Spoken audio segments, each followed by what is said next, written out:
Welcome to the Professional Amateur episode 5. This one's called Masculine Empowerment. I'm going to be talking today about the transformational potential of anger, as well as at the end, some tips on how to boost your testosterone levels to really get masculine empowered. um, so I'm actually going to start here with a PowerPoint presentation. And the reason I chose, anger, because I think that anger is generally something that a lot of men struggle with, how to express their anger in productive ways. So I'm using anger as the predominant element here. There can be all kinds of other struggles that men have in general, but anger is one of the big ones. So I wanted to touch on that. So today I'm going to be talking a lot about, or using a lot of quotes from Marcus Aurelius Antoninus, who was the Roman emperor from 121 to 180 AD. He was a famous Stoic philosopher, and he wrote his seminal work was Meditations, which you can find. I will have links in the show notes under the description. That will have a link to a free copy of his book on Google Books, which you should read. It's absolutely excellent. And I chose his stuff because it's just so manly. He's like a war leader and an emperor, a philosopher, an intellectual, and just all around. He was also seen as perhaps one of the more virtuous of the Roman emperors, because there were some pretty terrible tyrants in the list there of Roman emperors, but he was one of the better ones, or at least is well thought of in history as being one of the better emperors. So yeah, I'll jump right into it with, I'm going to read this section here. I know it's a little long, so bear with me, but it's just such a good quote about the troubles of leadership. And to me, this really echoes problems that I've run into in my own life, as studying politics, studying economics, seeing the way the world works. It can result in a lot of anger. and I think that a lot of people run into that. So I'm going to read this quote by... So this is from the Thoughts of Marcus Aurelius Antoninus, and the commentary is written by Dana Estes in 1908, but this section is from the commentary. So, in the midst of war, pestilence, conspiracy, general corruption, and with the weight of so unwieldy an empire upon him, we may easily comprehend that Antoninus often had need of all his fortitude to support him. The best and the bravest men have moments of doubt and weakness, but if they are the best and the bravest, they rise again from their depression by recurring to first principles, as Antoninus does. The emperor says that life is smoke, a vapor, and St. James in his epistle is of the same mind, and also the book of Ecclesiastes agrees with that as well. That the world is full of envious, jealous, malignant people, and a man might be well content to get out of it. He has his doubts, perhaps sometimes even about that to which he holds most firmly. There are only a few passages of this kind, but they are evidence of the struggles which even the noblest of sons of men had to maintain against the hard realities of his daily life. True that he did need comfort and support, and we see how he found it. He constantly recurs to his fundamental principle that the universe is wisely ordered, that every man is a part of it, and must conform to that order which he cannot change, that whatever the deity has done is good, that all mankind are a man's brethren, that he must love and cherish them and try to make them better, even those who would do him harm. So, as I was reading this, it really struck me as being quite profound, because his thoughts, his reflections reflect so many other leaders, also so many biblical passages as well. St. James, Ecclesiastes, which was attributed to Solomon. Great leaders having this burden upon them, and dealing with corruption and conspiracy and all of these other things. And it's really easy to get depressed and to get angry about the world. And I think this is a problem that every man has. Like, every man in his own life has this problem, especially the more you see the way the world works, the more I've studied. It's really easy to get angry at the world. It's really easy to get angry at the corruption, the collusion, and the oppression of people. It's so easy to sit in that anger. And what do you do with that anger? You should be angry. That's one thing I'd like to say to a lot of, I know there's a lot of men who are dealing with anger, but um, uh, in my next slide here, anger at the state of the world. Anger is the natural result from concentrating on the outside world. Wisdom literature from all around the world testifies to this fact, some of which I've just read to you. So if you are angry or depressed about the state of the world, you are just alive and observant. So there's nothing wrong with you if you're angry about the world. You should be angry. It's a pretty horrible place. I mean, it can be good too, but when you look at the people in power and the things going on, it's very easy to be angry. So what can you do? And my suggestion, and Marcus Aurelius' suggestion, is to know yourself. So I'm going to read from Proverbs 20, verse 5, from the Complete Jewish Bible, because I like the translation better. The heart's real intentions are like deep water, but a person with discernment draws them out. So a wise person, in another translation, a person with wisdom draws out the heart's deep intentions. So how do you draw out your heart's intentions? How do you do that? So I'm going to answer that with a quote from Marcus Aurelius. So how do you draw out your heart's deep intentions? Well, dig deep within yourself, for there is a fountain of goodness ever ready to flow if you will keep digging. I just love that quote. I think it's true. So I have a little picture here, the world news, the sky is falling. So this is the constant state of the world. Doesn't matter where you are, there's always something horrible going on. So it's very easy to get whipped up and to be scared and fearful and angry. And then kind of as an answer to that, another quote: if you are distressed by anything external, the pain is not due to the thing itself, but to your estimate of it. And this you have the power to revoke at any moment. And that's another very profound quote for me, because the reality is that all fear, all anger, all of that is all only in your mind. It's all being experienced right here. I mean, and also physiologically. So that spills over into, anxiety and stress, which raises cortisol levels and, causes you damage. So sitting in that fear and in that anger is not a good thing. But what can you do? Well, once you realize that it's all in your mind, it's all in your perception, and you have the power to revoke and to change your thoughts so that you don't dwell on those things. So how do you do that? So that's what I want to get into. How do you actually not let your anger about things in the world destroy you, or your fear? Well, you need to discipline your mind. So our minds are programmed by the things that we are putting into them through our senses. So if we're watching news that's panic-inducing, distressing, violent, fearful, so those are then the thoughts that are going to be constantly filling our minds, constantly running around in our heads. So obviously you can, and my big suggestion to everyone is stop watching the news. Just stop. Don't look at it every day. Very little of it is actually going to help you do anything. Very little. There are some things that, are good to know, but you don't need to be watching the news every day, because they constantly driving fear, constantly pushing fear, anxiety, panic, because it sells. It sells papers, sells articles, sells advertising. So it gets people to watch, but it's not good. It's not necessarily good for you. And I would suggest it's not necessarily helping you in your daily walk. So what are some things you can do to discipline your mind? So I have these listed out here. Centering prayer, which is basically a form of meditation. So it's quiet time.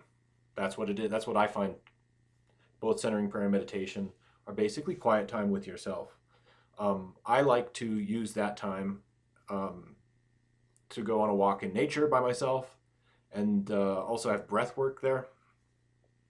Taking the time to slow down, quiet down, turn off, music, turn off things,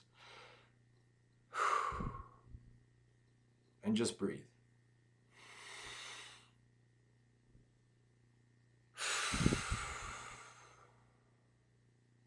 Deeply. Concentrating on that, taking a few moments, sit down,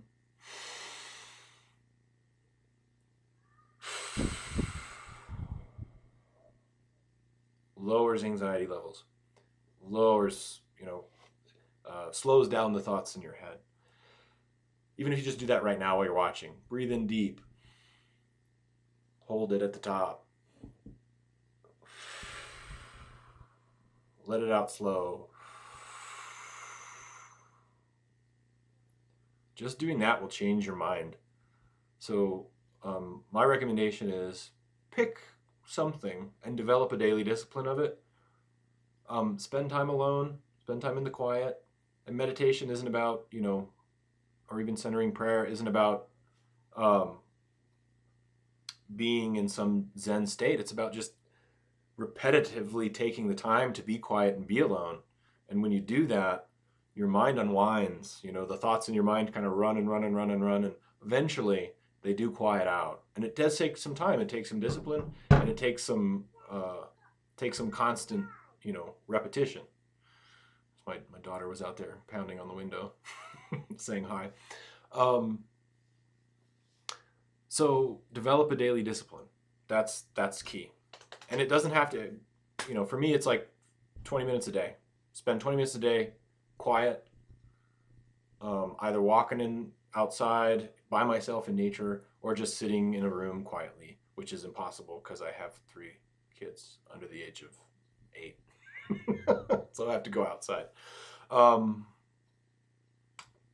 Next slide. And then another thing that you can do to know yourself is introspection through self-analysis. So I'm going to go ahead and have links in the show notes to both the MBTI and the Enneagram personality tests. One's the Myers-Briggs type indicator, the other one's the Enneagram. Here I've got the 9 different personality traits of the Enneagram. Over here there are the different possible personality traits of the Myers-Briggs type indicator. These are both great tests, and both of them, I've done both of these in depth, and I find them to be quite accurate. So it lets you get to know your strengths and your weaknesses, and to me it's very important to get to know your weaknesses. So these tests, they show your predominant traits so that you can better understand your cycles of behavior and start to step outside of yourself. So that's key. So this is also one other tool that you can use that's a little more analytical and getting to know yourself. I think that's a very important thing to do. But like I said, I'll have links in the show notes underneath the description to these tests. And then the last thing I wanted to show is, if you're familiar with the hero's journey archetype, this is something that Joseph Campbell wrote about in he has a book called, he's since passed away, but he has a very famous book called The Hero. I think it's The Hero with 1,000 Faces. And we're going to have to take a break because my children are interrupting me. Oh, thank you for flowers. That's very nice. Yes, indeed. Oh, thank you. You're welcome. Anyway, I might jump forward, but in any case,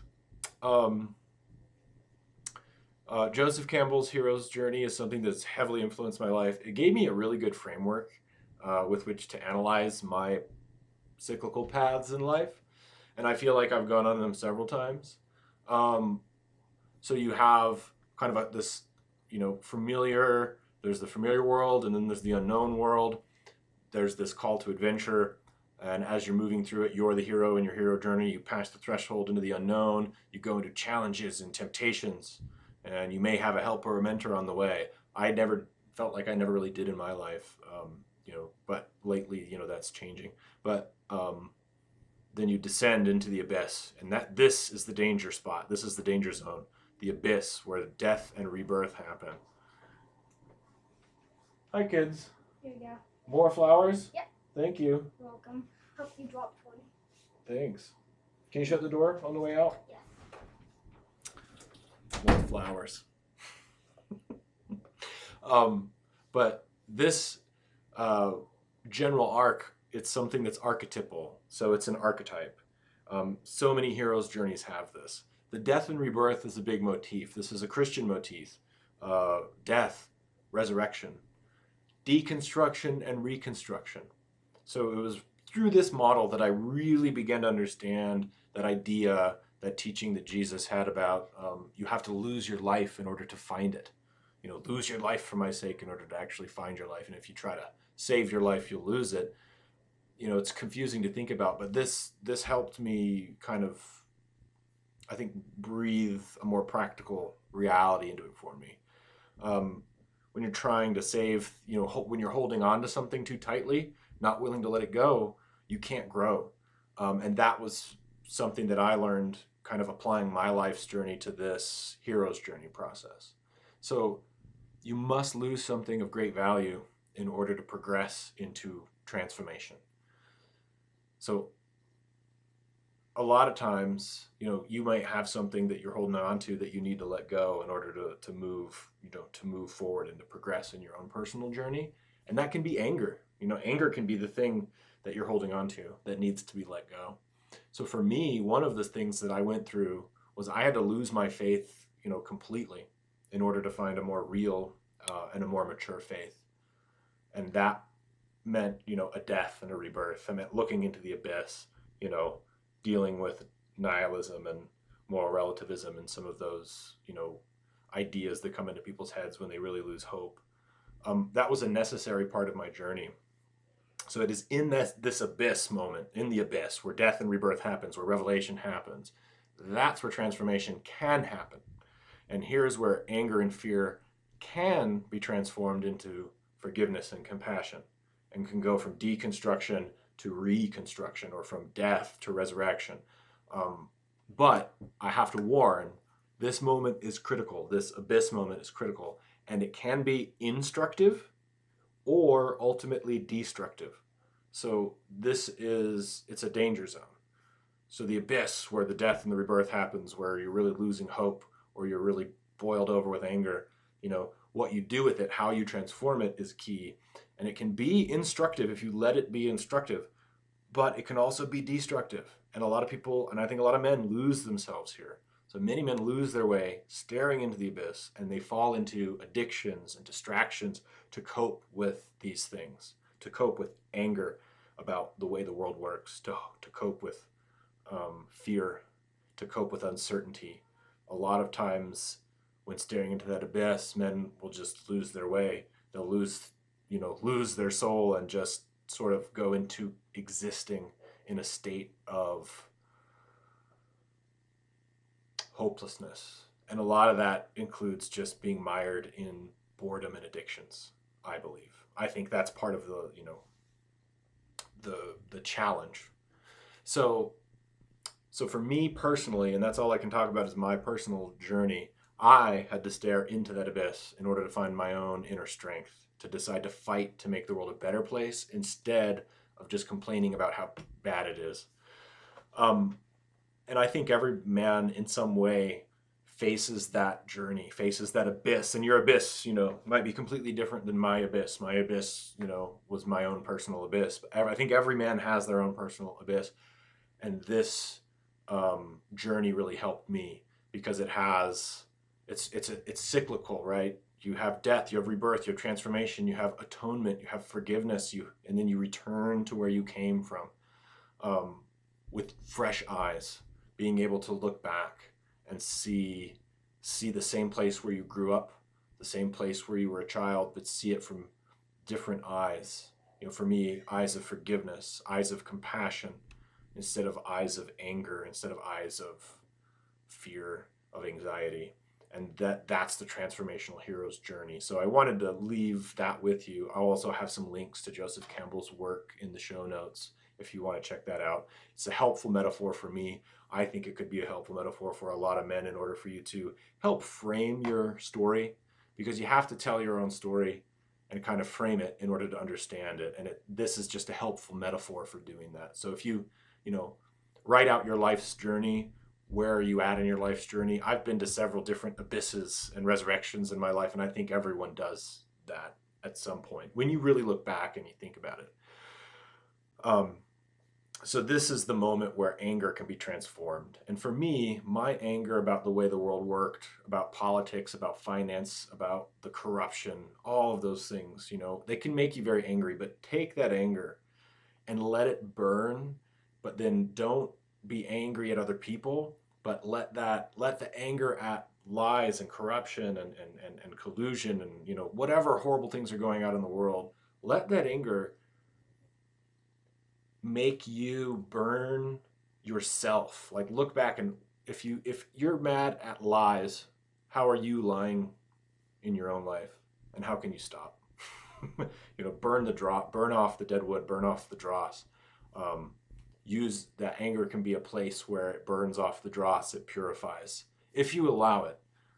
And you can spend time and self-examine and change your behavior that causes you to be angry. That's one thing that it helped me do in this process. It's like, what are the things that most bother you in other people and in the world are usually the things that you also do yourself. And that's a hard realization to make. But that's where this transformational the transformational potential of anger can come in. If you're angry about something out in the world outside of you, think about how you might do that very thing in your own life and how you can change it. Or even if it's something that if it's something that you don't have any control over, think about what you can do to transform that anger into forward momentum to make yourself better and to fight against it too. Because that's where I have to come out. And that's why in a lot of my other videos I talk about corruption in finance and corruption in the government, things like that. Because I feel like just by speaking out against it, it helps me channel the anger into some productive place, where we can do something together to fight back against it. And it's all in perception as well.